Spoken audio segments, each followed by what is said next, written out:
ये अपर्णा यादव जिस तरीके से रुख अभी अपना रही हैं, ज़ाहिर-सी बात है कि भले ही उन्हें टिकट ना मिला हो, लेकिन मुझे लगता है अभी वो कह सकते हैं भारतीय जनता पार्टी का भी हिस्सा रहने वाली हैं, क्योंकि देखिए 2027 के चुनाव का आपको इंतज़ार करना। उत्तर प्रदेश में 9 सीटों पर होने वाले उपचुनाव से पहले भारतीय जनता पार्टी ने उम्मीदवारों की पहली सूची जारी कर दी है। इस सूची को देखने के बाद एक बात तो साफ है कि बीजेपी एक चेहरे को इस लिस्ट में या तो रखना नहीं चाहती, या तो ये देखा जा रहा है कि अभी उस चेहरे को इंतज़ार और करना पड़ेगा। वो चेहरा कौन है और क्या वाकई भारतीय जनता पार्टी ने जो उम्मीदवारों की सूची जारी की है उसे बहुत सोच समझकर जारी किया गया है,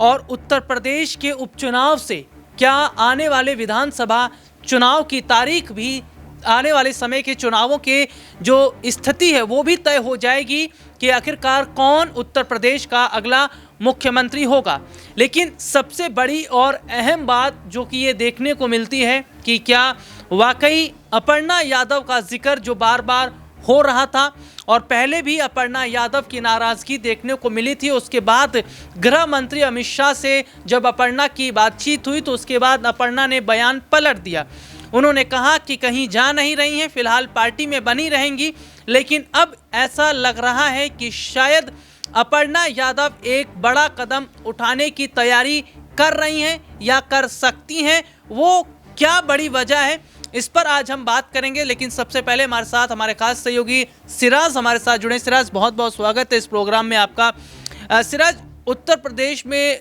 जिन 9 सीटों का अगर हम जिक्र कर रहे हैं, उनमें से तमाम बड़ी सीटों पर भारतीय जनता पार्टी ने अपने उम्मीदवारों के नाम का ऐलान कर दिया, लेकिन इस लिस्ट में एक भी जगह हम देख रहे हैं कि नाम अपर्णा यादव का नहीं है। और बहुत पहले से यूपी की सियासत में हलचलें अपर्णा यादव को लेकर हो रही थी। चाचा शिवपाल हो या अखिलेश यादव, जिन्होंने ये सीधे तौर पर कहा था कि अपर्णा यादव का रोल भारतीय जनता पार्टी में कुछ नहीं रह गया। और जो लिस्ट सामने आई है उसे देखने के बाद क्या वाकई आपको भी लगता है कि कोई बड़ा रोल अपर्णा यादव का बीजेपी में अब रह नहीं गया है, या बीजेपी में अपर्णा का वही हाल हो रहा है जैसे, चाहे मैं वरुण गांधी का जिक्र कर लूं या मेनका गांधी का जिक्र कर लूं, या हाल ही में स्मृति ईरानी की जिस तरीके की स्थिति है वही अब अपर्णा यादव की नज़र आ रही है? हाँ जी, देखिए राहुल, बहुत ही महत्वपूर्ण सवाल है। इस वक्त उत्तर प्रदेश की राजनीति में एक नाम लंबे अरसे से जो है उठ रहा था कि अपर्णा यादव पर आखिर भारतीय जनता पार्टी कब और किस तरह का दाव खेलेगी। लेकिन जाहिर सी बात है, उपचुनाव जो है एक अच्छा मौका था, क्योंकि इससे पहले उत्तर प्रदेश की महिला आयोग की उपाध्यक्ष बनाए जाने से अपर्णा यादव की नाराज़गी खुलकर सामने आई थी। बात इतनी पहुँच गई थी कि खुद मुख्यमंत्री योगी आदित्यनाथ उन्हें समझाने का प्रयास करते हैं और भारतीय जनता पार्टी के तमाम बड़े दिग्गज नेता उन्हें समझाने का प्रयास करते हैं, लेकिन वो चीज़ें जो है सॉल्व नहीं हो पाती हैं। और जाहिर सी बात है, फिर गृह मंत्री अमित शाह को जो है इस पूरे मुद्दे को लेकर कहीं ना कहीं रणनीति बनानी होती है, और वो अपर्णा यादव से बात करते हैं। फिर जाके मामला सामने आता है कि भाई अपर्णा यादव अपने पद ग्रहण करने को राजी हो गई हैं। लेकिन बड़ा सवाल यह है कि आपने देखा होगा कि जिस तरीके से अपर्णा यादव को लगातार नज़रअंदाज किया गया, ये इस लिहाज से भी किया गया क्योंकि भारतीय जनता पार्टी कभी भी जो दूसरे दलों से नेता आए हुए होते हैं उन पर बड़ा दाव नहीं खेलती है, उनको कोई बड़ा कह सकते हैं कि मौका नहीं देती, क्योंकि जाहिर सी बात है कि वो अपर्णा यादव हो या फिर कोई भी नेता हो, जाहिर सी बात है वो कभी भी पाला पलट सकता है। और देखिए, अपर्णा यादव ने भले ही कह सकते हैं कि भारतीय जनता पार्टी का रुख किया है, लेकिन अभी तक की उनकी रणनीति आप देखेंगे तो उन्होंने अपने परिवार के खिलाफ कभी भी खुलकर आलोचना नहीं किया और खुलकर बातें नहीं की, उनके खिलाफ जाने से बची रही हैं। और जाहिर सी बात है कि बीजेपी हमेशा से उनको लेकर यही चाहती रही है कि अपर्णा यादव को ऐसी सीट से मौका दिया जाए जहां पर समाजवादी पार्टी के कह सकते हैं, जहां पर समाजवादी पार्टी का गढ़ हो, और जो अखिलेश यादव के, मुलायम सिंह यादव के जो परिवार है उनके खिलाफ चुनाव लड़ते हुए नजर आए। लेकिन अपर्णा यादव का एक रुख साफ तौर पर देखने को मिला था। उन्होंने कहा था कि भाई मैं परिवार के खिलाफ कभी भी चुनाव नहीं लड़ूंगी। तो ये मुझे लगता है कि बीजेपी भली भांति जानती है कि अपर्णा यादव जो है वो परिवार की तरह से देखा जाए तो परिवार के लिए जिस तरीके से सॉफ्ट कॉर्नर दिखा रही हैं, जाहिर सी बात है कि वो आने वाले समय में अपने लिए एक विकल्प खोल कर रखना चाहती हैं, और यही वो बड़ी वजह है कि अपर्णा यादव को मौका नहीं मिल पा रहा है। और देखेंगे आप कि जिस तरीके से उपचुनाव का ये मौका था और माना जा रहा था कि उन्हें शायद जो है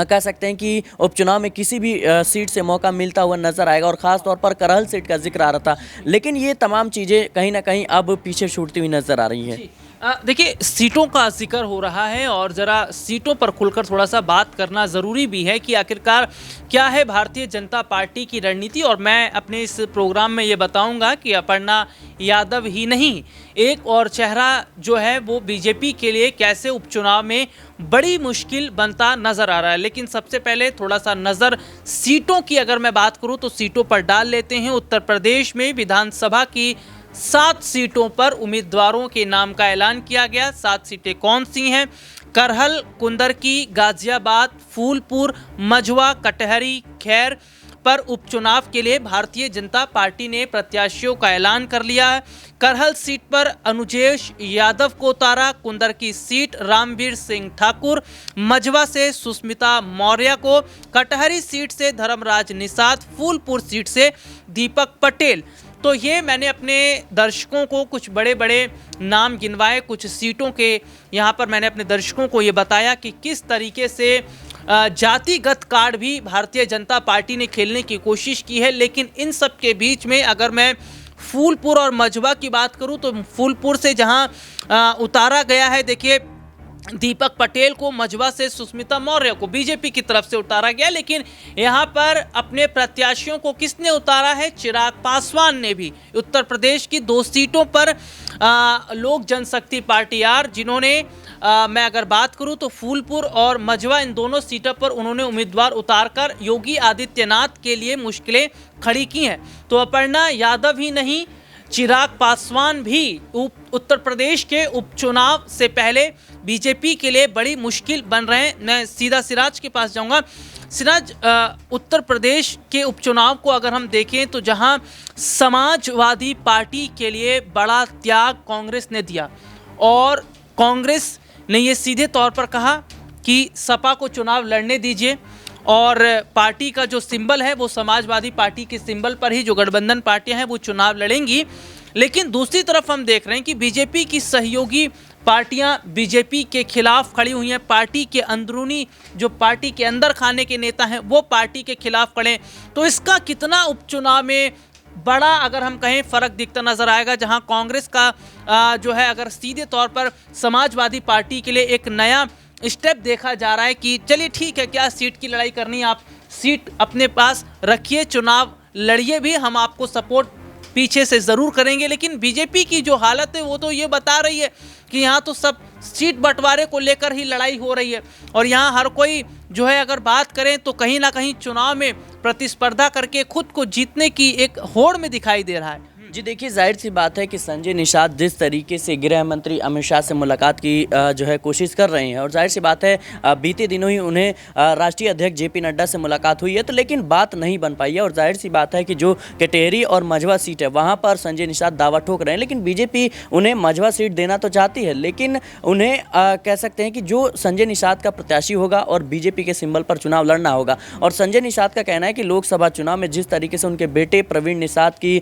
जो संत कबीर नगर से हार हुई है वो बीजेपी के सिंबल पर चुनाव लड़ रहे थे। इसी तहत वो खुले तौर पर कह रहे हैं कि भाई बीजेपी के अगर सिंबल पर हमारे प्रत्याशी चुनाव लड़ेंगे तो कार्यकर्ता निराश हो जाते हैं और कहीं ना कहीं इसी वजह से वो लगातार 2 सीटों की मांग कर रहे हैं। और देखिए, संजय निषाद इस बात को भली भांति समझते हैं कि बीजेपी के साथ जो भी पार्टियां गठबंधन करती है उनका अस्तित्व खतरे में आ जाता है, या तो उनकी पार्टी खत्म हो जाती है या फिर उनकी पार्टी टूट जाती है। और संजय निषाद तो अभी कह सकते हैं अपनी पार्टी को और विस्तार देना चाहते हैं और जाहिर सी बात है जब टिकट नहीं मिलेगी किसी भी पार्टी को और जब पार्टी का चुनाव चिन्ह ही चुनाव में नहीं रहेगा तो सोचिए कार्यकर्ताओं का मनोबल क्या रहेगा और पार्टी का अस्तित्व कहां रहेगा। जी, और देखिए सबसे बड़ी बात है उत्तर प्रदेश के उपचुनाव से पहले बीजेपी की जो सहयोगी पार्टियां हैं वो सीट बंटवारे को लेकर ही आपस में लड़ती झगड़ती नजर आ रही थी, जिनमें चाहे मैं अपना दल की बात कर लूं, निषाद पार्टी का जिक्र कर लें या हम बात कर लें आरएलडी की, तो ऐसे में देखा जा रहा है जो सीटें जितनी चाहिए थी उतनी सीटें उन्हें नहीं दी गई। लेकिन सिराज, अपर्णा यादव की नाराजगी और चिराग पासवान का बड़ा कदम कितना भारी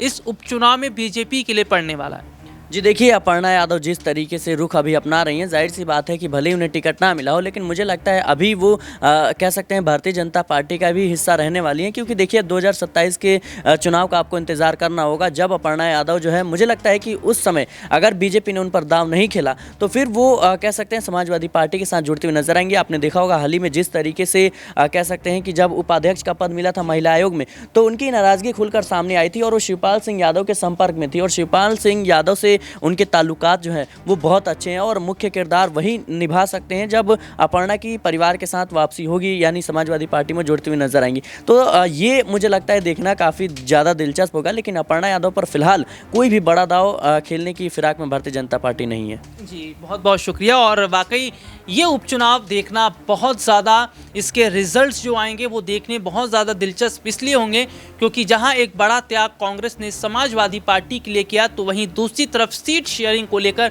भारतीय जनता पार्टी की सहयोगी पार्टियां आपस में लड़ती दिखाई दी, तो वहीं दो बड़े चेहरों ने बीजेपी के लिए उत्तर प्रदेश में मुश्किलें खड़ी कर दी हैं। इस मुद्दे पर आपकी क्या राय है, कमेंट करके ज़रूर बताएं। फिलहाल आज के इस प्रोग्राम में इतना ही, आपसे फिर दोबारा मुलाकात होगी। तब तक के लिए मुझे मेरे सहयोगी सिराज को इजाज़त दीजिए। नमस्कार।